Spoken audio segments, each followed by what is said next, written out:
So a lot of people ask me about orbital pain and thyroid eye disease, and should you have pain? And it's a little known fact, but yes, thyroid eye disease is often associated with an orbital pain.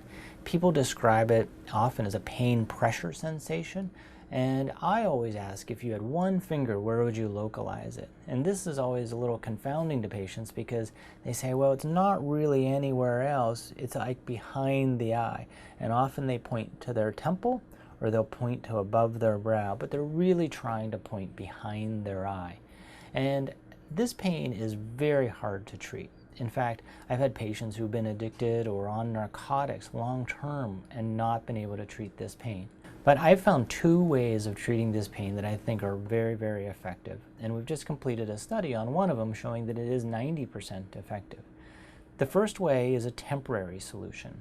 It allows that pain to be removed or lessened for about 3 months, and it uses Botox. And everyone is always very scared about Botox, but Botox is probably safer or as safe as aspirin, and especially in the very low doses that we use. I have to first say that this pain is very different than dry eye pain.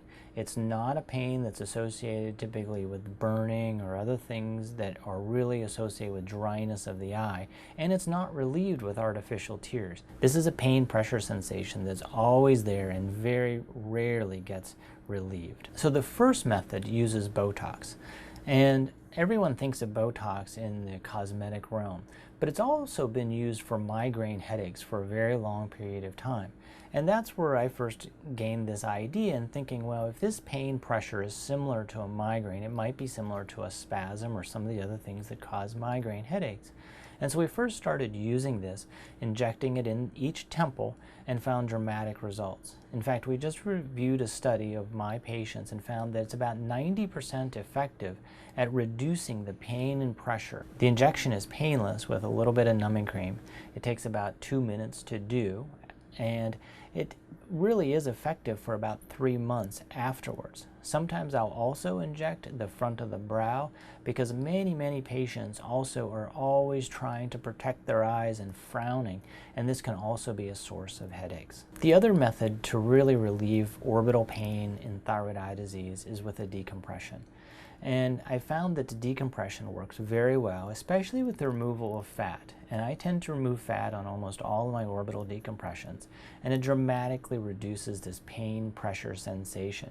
And patients will often wake up in the recovery room and say, wow, I feel pain from the surgery, but that nagging pain pressure sensation has been relieved. And we found that this can be very effective for many patients if it's indicated that we do decompression surgery, and that is the primary consideration.